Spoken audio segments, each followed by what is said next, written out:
The laughter sliced through Le Château d'Or like shattered glass, each cruel note bouncing off crystal chandeliers as Beverly Hills elite circled their prey. Darling, surely you realize this isn't your kind of place? A woman in Cartier diamonds purred, her smile razor-sharp. The young woman's Alabama accent had marked her as sport for their amusement. Then came the soundwork boots on Italian marble, leather tool belt creaking with each measured step. The electrician moved through their glittering world like a ghost, his 8-year-old son's small hand clutching his father's calloused fingers. The mockery swelled around them, vicious and practiced, until 3 words cut through the venom like thunder. "She's with me." Silence crashed down. Isabelle Sterling's champagne flute tumbled from nerveless fingers, crystal exploding against marble in a constellation of light. The billionaire heiress stood paralyzed, her emerald silk trembling, porcelain composure fracturing as 10 years collapsed into this single, impossible moment. Harper Mitchell pressed her clipboard against her chest like armor, but it felt as thin as paper against their razor-sharp tongues. 6 months without a paycheck, working 3 part-time jobs to afford this single blazer from a Pasadena thrift store. 6 months coordinating every donor call, every floral arrangement, every security detail for tonight's $5 million gala. The Children's Hospital Foundation had consumed her life, driven by memories of 7-year-old Tommy dying in her arms because their family couldn't afford the surgery that might have saved him. Every email, every spreadsheet, every sleepless night had been for kids like Tommy kids whose only crime was being born poor in a rich world. The Cartier woman circled closer, her diamond tennis bracelet catching the light like ice in hell. "Ah, sweet child. Perhaps you'd be more comfortable in the kitchen. I'm sure they need help with the catering." Her voice dripped honey over broken glass, each word designed to cut deep while maintaining plausible deniability. The other socialites tittered like mechanical birds, their laughter sharp enough to draw blood. Harper's cheeks burned crimson beneath her drugstore makeup, the heat spreading down her neck to the discount blouse she'd ironed 5 times that morning. Her hands trembled as she clutched her notes, donor amounts and contact information blurring through the tears she refused to shed. "Really, darling?" Another woman chimed in, her Hermes purse worth more than Harper's yearly rent. "Surely someone with your background understands there are certain social boundaries." The word background fell from her lips like a curse, weighted with generations of inherited superiority. Her friends nodded in synchronized agreement, a chorus of privilege defending itself against the intrusion of honest work. Harper's Alabama drawl had betrayed her the moment she'd opened her mouth, marking her as prey in their perfectly manicured jungle. The accent that had once been her grandmother's lullabies now felt like a scarlet letter branded on her tongue. Matthew Hayes methodically tested the backup lighting system, his weathered hands moving with practiced precision through circuits and connections. 20 years of electrical work had taught him to diagnose problems by feel as much as sight, the subtle vibration of a loose connection, the heat signature of an overloaded circuit. Tonight's system failure had been deliberate, he suspected, some socialite's tantrum over the chandelier placement. But work was work, and Oliver's school shoes had holes that wouldn't patch themselves. His son stood beside him, wide brown eyes taking in the opulence that cost more than their yearly grocery budget. "Daddy, why do these people have so many shiny things?" Oliver whispered, his Superman t-shirt looking impossibly small beneath the cathedral ceiling. His 8-year-old mind couldn't process the mathematics of inequality. how some people could own paintings worth more than entire neighborhoods, while others chose between medicine and meals. Matthew's jaw tightened as he watched the predators circle the young woman with the clipboard. He'd grown up in these shadows, the son of a construction worker who'd built mansions he'd never be invited to enter. Some things never changed in Beverly Hills. Money didn't buy class, just better camouflage for cruelty. Some folks measure worth by what they own instead of who they are, buddy. Matthew murmured, securing a loose connection with movements that spoke of thousands of repairs, tens of thousands of hours spent making other people's lives more comfortable. His scarred left hand bore testimony to lessons learned the hard way: the elevator fire, the 2 months in burn units, the medical bills that had crushed his small business like an insect. Sarah had worked herself to exhaustion during his recovery, taking on extra shifts at the diner until the cancer that had been quietly growing finally announced itself. By then it was too late for treatments they couldn't afford anyway. The attack intensified like sharks sensing blood in pristine water. Honestly, sweetheart, the Cartier woman cooed, stepping closer until Harper could smell her designer perfume mixing with the scent of expensive wine and casual cruelty. I think there's been a misunderstanding. This is a charity event for our kind of people. Perhaps you wandered in from the service entrance. The suggestion hung in the air like poison gas, each word calculated to diminish and dismiss. Other guests had begun to notice the entertainment, phones emerging from designer purses to capture the spectacle of privilege asserting itself over presumption.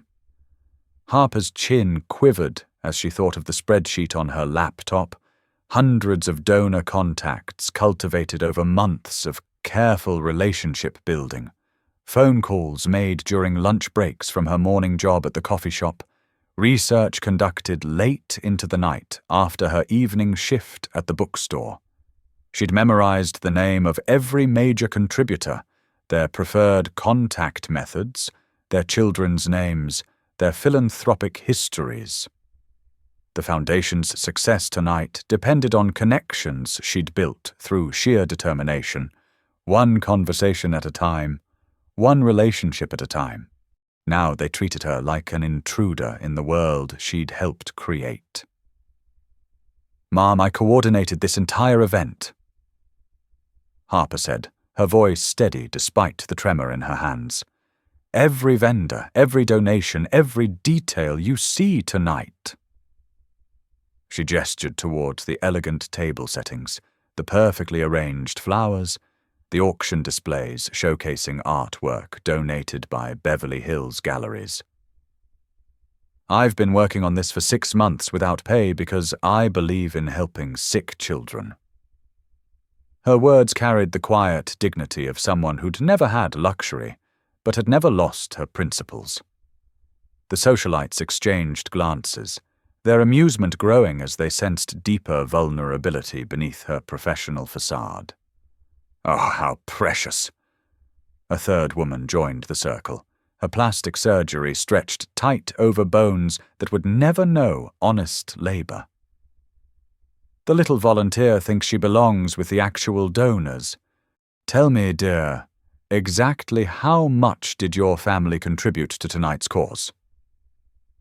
The question landed like a slap, designed to expose Harper's financial inadequacy in front of people who measured worth in stock portfolios and trust fund disbursements. The trap was perfectly set, answer honestly, and reveal her poverty, lie, and be exposed as a fraud. Either way, her credibility would be destroyed, her months of work dismissed as the presumption of someone who'd forgotten her place. Matthew's hand stilled on the electrical panel as the voices grew louder, more vicious. He'd heard this symphony before. The casual cruelty of those born into comfort, wielded like a weapon against anyone who dared exist in their stratosphere without permission. His late wife Sarah would have marched over there herself, Alabama drawl blazing like a battle cry, her 5'2" frame radiating more dignity than all their inherited wealth combined. But Sarah was gone, leaving him to fight these battles alone while raising a son who still asked when Mommy was coming home. "Daddy." Oliver tugged at his father's jacket, confusion and concern warring in his young voice. "That lady looks sad. The mean ladies are making her cry." The boy's innocent observation cut through Matthew's professional detachment like a blade through silk. Oliver had inherited Sarah's empathy along with her brown eyes, that dangerous tendency to feel other people's pain as if it were his own. At 8 years old, he couldn't understand the economics of hatred, only that someone was hurting, and his daddy always helped when someone was hurting. His small fingers tightened around his father's calloused palm, seeking the reassurance that had never failed him. The laughter reached a crescendo, cruel and practiced, echoing off the vaulted ceiling like a symphony of spite conducted by privilege and orchestrated by boredom. Harper's shoulders began to shake, not from cold, but from the weight of every childhood taunt, every sneer about her second-hand clothes, every whispered comment about trailer trash trying to rise above their station. The Cartier woman's eyes glittered with predatory satisfaction as she moved in for the killing blow.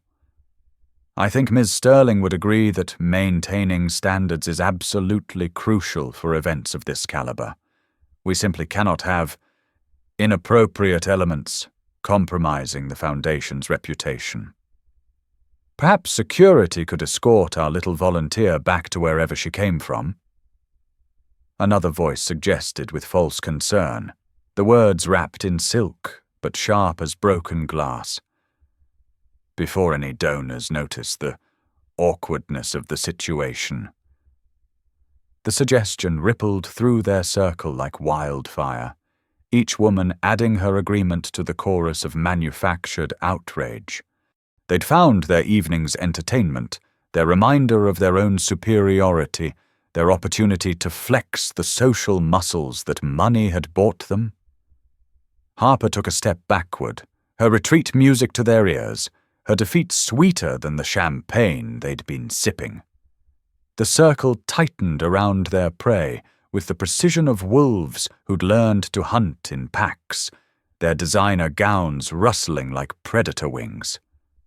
"Really, dear," the plastic surgery woman continued, her voice rising just enough to ensure nearby tables could hear every word.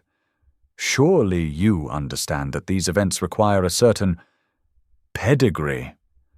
We can't have just anyone wandering in off the street claiming to belong." Camera phones appeared like magic, social media vultures preparing to document the spectacle of class warfare played out in evening wear. Harper's humiliation would be viral within the hour, her dignity sacrificed on the altar of their entertainment. That's when the work boots stopped their methodical approach across Italian marble. Matthew Hayes had spent his adult life fixing broken things, wiring, appliances, heating systems, hearts. He'd learned that some repairs required delicate work, careful soldering, and patient reconnection. But some problems demanded more direct intervention, the kind that cut power to prevent fires from spreading. His scarred hands released the electrical panel with the finality of a decision made. His 40-hour work week suddenly less important than the 8-year-old boy who needed to see his father stand up to bullies, no matter how expensive their armor. "She's with me."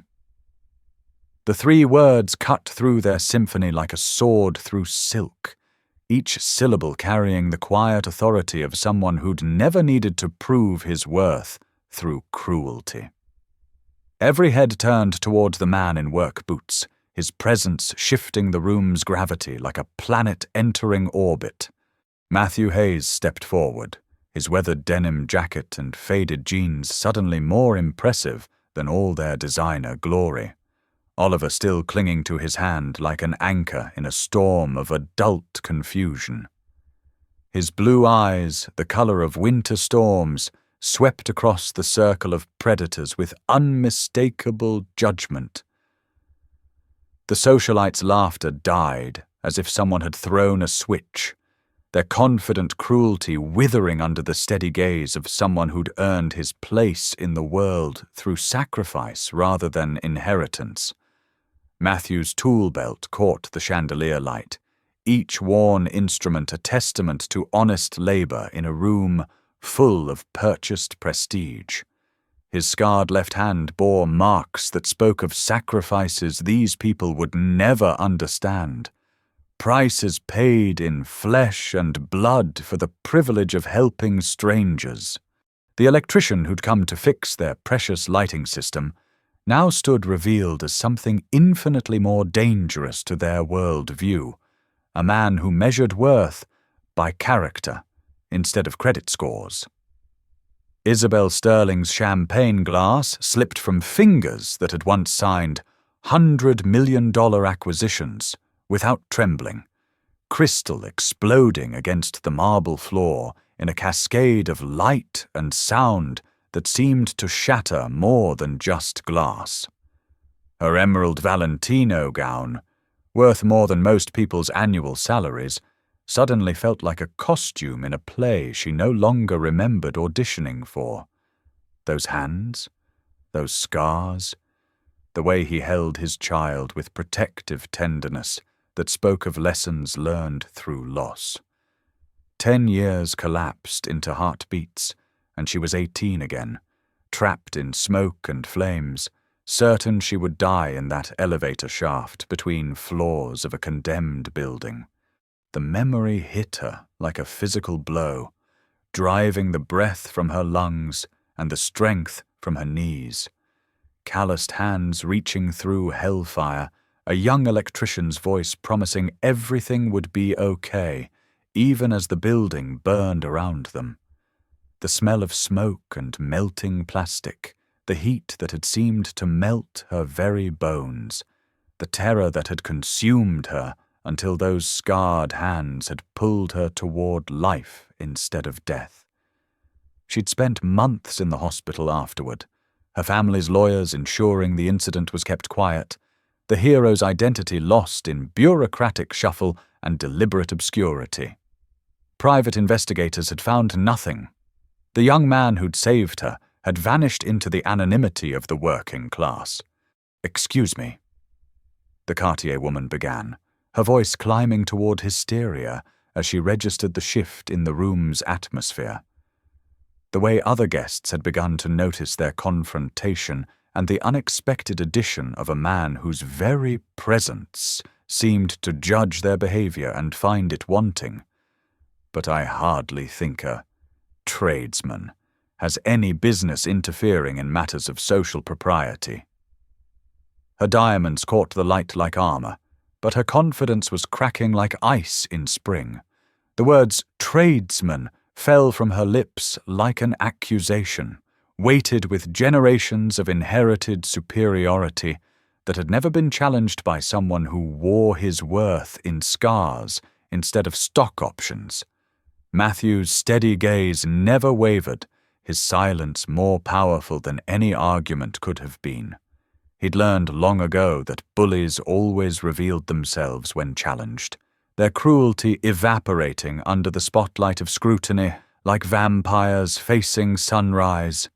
His father had taught him that dignity couldn't be bought or sold, only earned through choices made when nobody was watching. The lessons had been hammered home through years of raising a son alone, of choosing integrity over ease at every crossroads, of proving daily that worth came from within rather than from without. Real men don't need to tear others down to feel tall, Matthew said, his voice carrying across the ballroom like a bell tolling. Each word landed with the weight of absolute conviction, honed by years of midnight feedings and bedtime stories, of scraped knees kissed better and homework supervised at kitchen tables, scarred by honest use. The socialites shifted uncomfortably, their carefully constructed hierarchy suddenly feeling fragile as spun glass. Harper looked up through her tears, seeing not a knight in shining armor, but something better, a good man who recognized injustice and couldn't walk away, whose scarred hand spoke of battles fought and won, of prices paid without complaint. Oliver squeezed his father's hand, sensing the adult's strange dance, but trusting in his daddy's quiet strength with the absolute faith of childhood. The 8-year-old had seen his father fix broken things every day, wiring that sparked, appliances that failed, neighbors who needed help they couldn't afford to pay for. But this felt different, bigger somehow, like watching his daddy fix something invisible but more important than electricity or plumbing. The pretty lady with the sad voice reminded him of Miss Sarah from his memories, all gentle drawl and hidden strength. Maybe that's why Daddy had stepped forward. Maybe some broken things were worth fighting for. The attacks came swift and vicious, privilege defending itself with the practiced cruelty of those who'd never faced real consequences for their actions. "Who exactly do you think you are?" The Cartier woman's voice rose to a shriek that could have shattered the crystal they'd been sipping from, her composure cracking like aged paint under pressure. "Some common laborer presumes to lecture his betters, to interfere in matters that are frankly none of his business?" Other voices joined the chorus, a symphony of outrage that someone from the service class dared challenge their natural order, their God-given right to determine who belonged in their rarefied atmosphere. "I know exactly who I am," Matthew replied, his voice never rising above conversation level, the quiet power in his words making their shrieking seem infantile by comparison. "I'm a father teaching his son that character matters more than cash. That dignity doesn't come from what you inherit, but from what you choose to do when nobody's watching." His scarred hand tightened protectively around Oliver's smaller one, the gesture speaking volumes about priorities and principles, about the kind of man he'd chosen to be in a world that rewarded wealth over worth, connections over character. "This is absolutely ridiculous." Another socialite joined the fray, her face flushed with expensive wine and cheaper indignation. "We're being lectured by someone who probably didn't even graduate high school, someone who's never owned anything more valuable than his pickup truck." The assumption hung in the perfumed air like poison, each word designed to diminish and dismiss based on appearance rather than substance. They'd made their judgments based on work boots and tool belts, never considering that wisdom might come from sources other than Ivy League schools and trust fund seminars. Harper wiped her eyes, standing straighter as she realized she wasn't alone in this gilded battlefield, that someone had seen her worth when she'd begun to doubt it herself. Matthew's presence beside her felt like armor against the world's cruelty, his quiet strength, a reminder that goodness still existed in places where money couldn't reach or corrupt. She'd spent months in rooms like this, enduring condescension from people who'd never worked an honest day, who'd never chosen between medicine and meals, who'd never held a dying brother and promised to save other children from the same fate. "I graduated valedictorian from Caltech," Matthew said quietly, the revelation landing like a bomb in their midst. "Full scholarship, electrical engineering degree with honors." The words were delivered without pride or boasting, simply facts stated by a man who'd never needed external validation for his accomplishments. "Turned down job offers from 3 Fortune 500 companies to start my own business. Wanted to stay close to family, help my community directly." The socialites' assumptions crumbled like sand castles before the tide, their prejudices exposed as the shallow judgments they'd always been. Oliver looked up at his father with admiration bright as stars, understanding on some fundamental level that this moment mattered, that his daddy was teaching him something important about standing up for people who couldn't stand up for themselves. The boy had heard bits and pieces of his father's story, the smart daddy who'd chosen family over fortune, who'd built things with his hands because he believed in honest work, who'd saved people because saving people was what heroes did. Now he watched those lessons play out in real time, saw what courage looked like when it wore work boots instead of designer suits. Isabelle Sterling's breath came in short gasps, her perfectly applied makeup starting to smudge as recognition clawed its way through 10 years of suppressed memory and willful forgetting.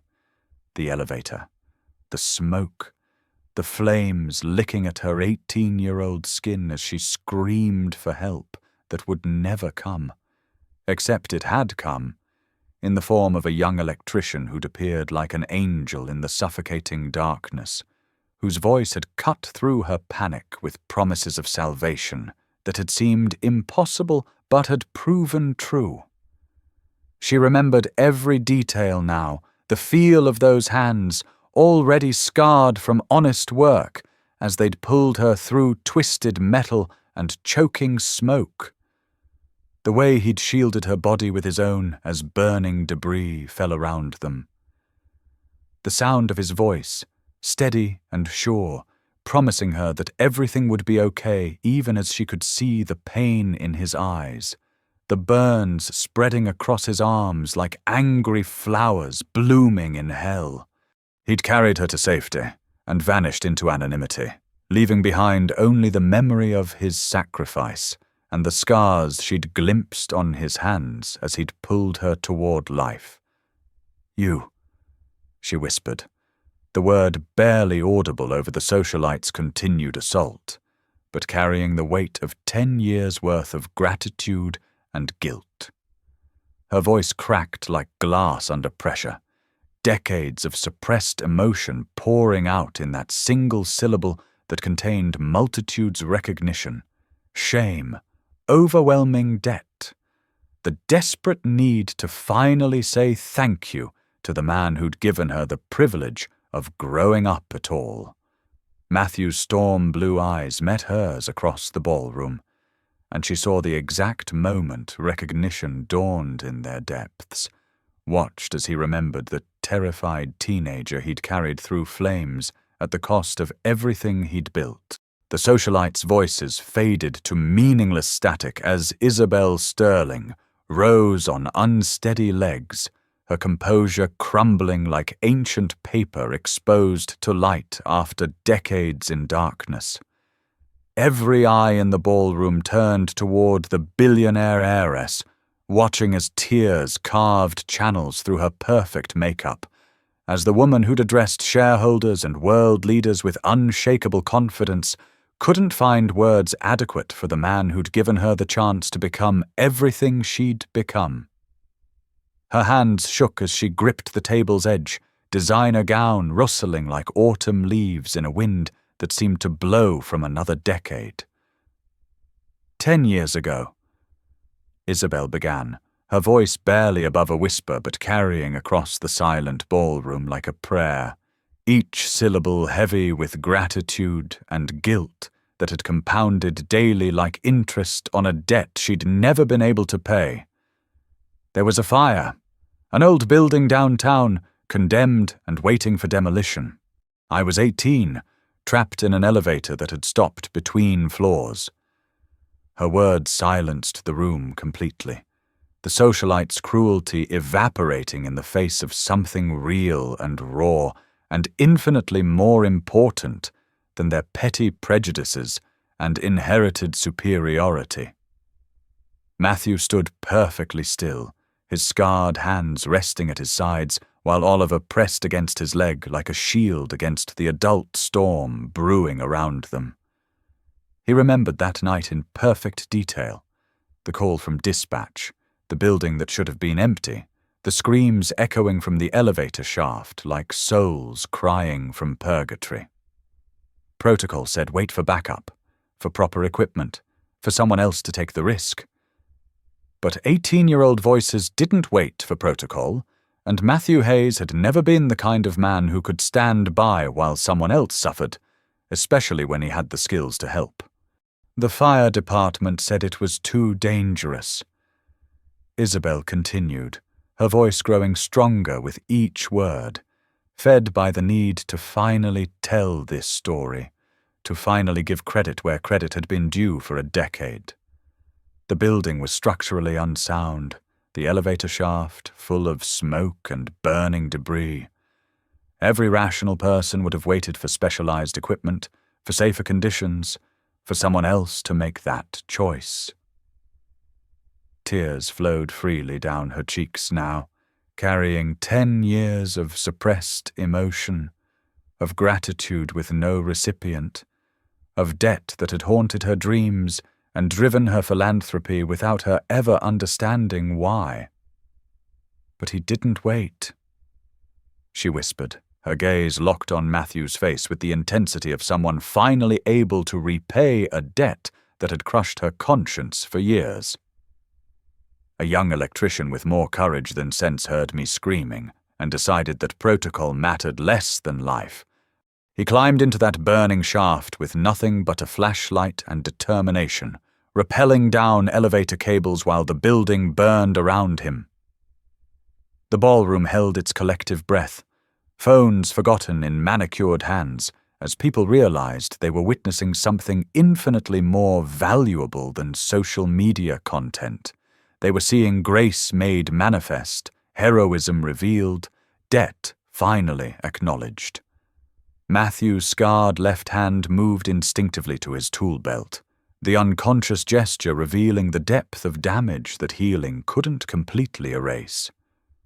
Third-degree burns had taken 2 months to heal properly, physical therapy another 6 months to restore full functionality. His small electrical business had collapsed under medical bills and missed contracts, his dreams of expansion dying in hospital rooms that smelled of antiseptic and broken hopes. But he'd saved a life. In the arithmetic of his conscience, that had always been enough. The rest, the financial ruin, the career setback, even Sarah's exhaustion during his recovery, had been acceptable costs for the privilege of pulling someone else's daughter away from death. He carried me out of that hell, Isabelle said, her voice breaking on the memory of hands that had felt like salvation itself, of a stranger's courage becoming her second chance at life. His arms were already burned from the metal cables, his clothes singed, but he didn't stop. He kept saying everything would be okay, even when I could see he was in agony, even when I was certain we were both going to die in that shaft. The socialites who'd been so vicious moments before now shifted uncomfortably, their cruelty exposed as petty and meaningless in the face of genuine heroism, their inherited privilege suddenly feeling like costume jewelry compared to the real gold of moral courage. Harper pressed her hands to her mouth, tears of recognition and gratitude flowing as she understood exactly who had stepped forward to defend her, why his quiet strength had felt so familiar, so safe. This was what real heroes looked like, not caped crusaders or movie stars, but ordinary people who made extraordinary choices when circumstances demanded courage. Matthew Hayes had risked everything to save a stranger once before, and tonight he'd done it again in a different way, stepping between her and their cruelty because someone needed defending and he couldn't walk away from that need. I spent months searching for him, Isabelle continued, her voice carrying 10 years of frustration, of gratitude with no target, of private investigators and hospital records and insurance claims that led nowhere because the man who'd saved her had vanished into the vast anonymity of the working class. He'd given me his name when he pulled me out, Matthew Hayes, but that was all I had. No address, no employer, no way to find the man who'd given me back my life. Her voice carried the weight of a decade's worth of sleepless nights, of charity galas thrown partly in hope that somehow, someday, she might find her mysterious savior in a crowd of faces. The transformation rippled through the ballroom like an earthquake, phones buzzing as the story spread through social networks faster than wildfire. The hero electrician, the ungrateful heiress finally finding her savior, the working-class man who'd taught privilege a lesson in dignity while revealing himself as something infinitely more complex than their simple prejudices could accommodate. But in the center of the storm, Matthew Hayes remained calm as deep water, his son pressed against his side, his presence steady and reassuring while the world shifted around them. "Ladies and gentlemen," Isabelle said, her voice carrying to every corner of the ballroom with an authority that came not from wealth, but from moral clarity, from debt finally finding its proper recipient. "I want you to meet Matthew Hayes, the man who saved my life, the hero you've been insulting for the simple crime of defending someone who couldn't defend herself." The words landed like physical blows on the socialites who'd participated in the evening's cruelty, their faces pale beneath expensive makeup as the magnitude of their mistake became devastatingly clear. The Cartier woman's face went ashen, diamonds suddenly feeling heavy as chains around her throat, their sparkle dim compared to the light of recognition dawning around her. Other guests backed away from Matthew as if his mere presence might contaminate them with their own shame, their cruelty reflected back at them like light from a mirror they'd never wanted to look into. The man they'd dismissed as common labor stood revealed as something infinitely more valuable, a human being who'd chosen sacrifice over safety, courage over comfort, character over personal cost. "This woman," Isabelle continued, turning toward Harper with something approaching reverence, her voice carrying the weight of authority earned through suffering, privilege finally finding its proper purpose, "has worked without salary for 6 months to organize this gala. Every detail you see tonight, every donor contact, every arrangement designed to help children's hospitals across the state, it all exists because Harper Mitchell gave everything she had to help sick children, just as someone once gave everything to help me." The parallel hit the room like lightning, illuminating connections that privilege had worked hard to keep invisible. Matthew Hayes, who'd saved one life at tremendous personal cost. Harper Mitchell, who'd sacrificed financial security to save many lives through organized charity. Both of them choosing service over self, both of them proving that true worth couldn't be measured in stock portfolios or trust fund disbursements, both of them standing as living proof that character revealed itself not in what people owned, but in what they were willing to give away. Security guards who'd been subtly moving towards Matthew now stopped in their tracks, their employers' priorities suddenly shifting like sand in an hourglass turned upside down. Isabelle Sterling rose to her full height, every inch the billionaire heiress, but now her power served justice instead of indifference, accountability instead of entertainment.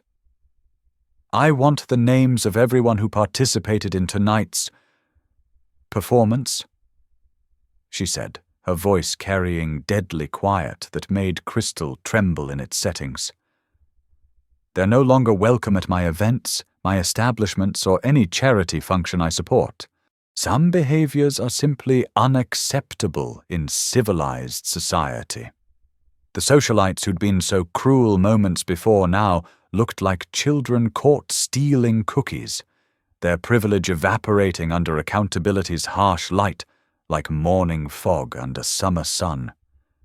Phones that had been recording Harper's humiliation now captured their own downfall, their faces immortalized in digital shame that would follow them through social networks and country club gossip for years to come. The hunter had become the hunted, cruelty had found its consequences, and justice wore work boots while carrying a tool belt. Harper Mitchell felt the world shift beneath her feet as recognition finally found its target, as months of sacrifice transformed from humiliation into vindication, sweeter than any champagne these people had been sipping. 6 months of working 3 jobs to afford a single charity gala outfit, of enduring condescension from people who'd never worked an honest day, of believing in a cause greater than herself despite mockery and dismissal. It all suddenly made sense, had meaning, had worth that couldn't be diminished by their shallow judgments or inherited superiority. Matthew's steady presence beside her felt like armor against the world's cruelty, his quiet strength a reminder that goodness still existed in places where money couldn't reach or corrupt. She squeezed his scarred hand, wordless gratitude passing between 2 souls who'd chosen service over self, who'd learned that the best things in life couldn't be purchased, but could only be earned through sacrifice, protected through courage, and shared through love that looked beyond surface differences to recognize kindred spirits. The revelation continued to ripple through Beverly Hills society like stones thrown into still water, each circle of understanding spreading wider than the last as people realized they'd witnessed something infinitely more valuable than social drama. They'd seen grace made manifest, heroism revealed, and justice finally served to those who'd earned it through character rather than inheritance. The evening that had begun as entertainment for the privileged had become education for everyone present, a masterclass in the difference between worth and wealth, between dignity and dollars. Months passed like turning pages in a book none of them had expected to write. Chapters filled with changes that felt like miracles but were really just delayed justice finally finding its proper recipients. Hayes Electrical grew from a one-man operation struggling to pay bills into a thriving business that employed 12 people. Isabelle Sterling's investment providing the foundation for something Matthew had thought impossible. Financial stability built on honest work, success that didn't require compromising principles or sacrificing character for profit. The new offices smelled of fresh paint and possibility. Oliver's crayon drawings decorating the walls between professional certifications and customer testimonials that spoke of work done right the first time, of problems solved with integrity rather than shortcuts.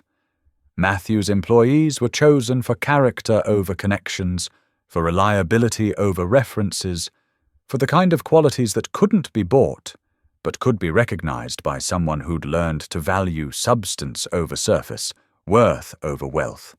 Harper ran the Children's Hospital Foundation with the efficiency of someone who'd learned to stretch every dollar until it screamed, her Alabama accent now heard in boardrooms across California as she fought for kids like her lost brother Tommy, children whose only crime was being born into families that couldn't afford the medical miracles money could buy. The foundation had funded 7 new children's wings across 3 states, each one a memorial to her brother, and a testament to what could happen when passion met opportunity, when sacrifice found its proper reward.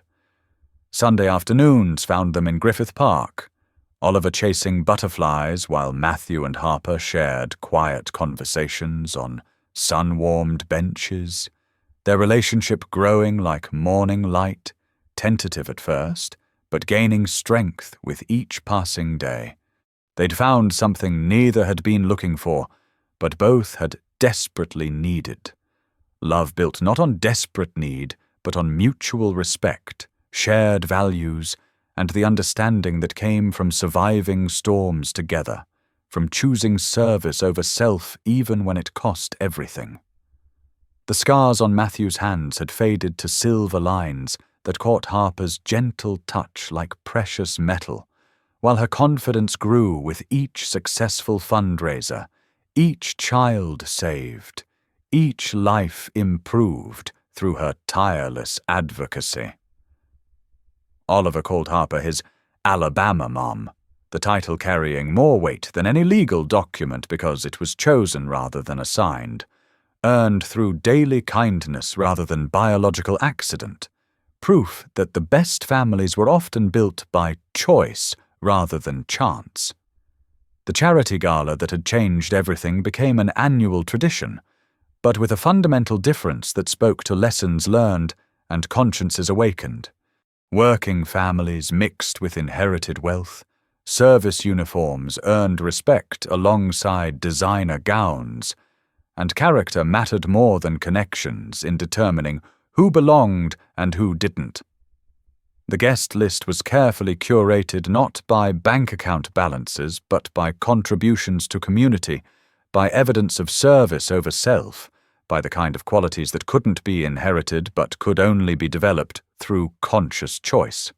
Isabelle Sterling kept a photograph on her mahogany desk not of celebrities or politicians or business associates, but of a small wedding ceremony in a Beverly Hills garden where a hero electrician married an Alabama angel while an 8-year-old boy served as best man and ring bearer, his face radiant with the joy of watching his father find happiness again. The woman who'd once been saved by grace had learned to extend it, her privilege finally finding its purpose in lifting others rather than elevating herself above them. On quiet evenings in their new home, Matthew would read bedtime stories to Oliver while Harper worked on foundation business, their lives woven together by threads stronger than romance, mutual respect, shared purpose, and the knowledge that they'd all been broken in different ways before finding each other and discovering that brokenness could be healed through love, service, and the simple choice to value character over cash, dignity over dollars, worth over wealth. The boy who'd watched his father defend a stranger at a charity gala grew up understanding that heroism came in work clothes, that courage spoke quietly rather than loudly, and that love was something you did rather than something you felt. Oliver Hayes would carry those lessons into a world that desperately needed them, his father's example echoing through generations yet unborn, proof that the most valuable inheritance wasn't money but character, wasn't wealth but wisdom, wasn't what you could buy but what you chose to give away.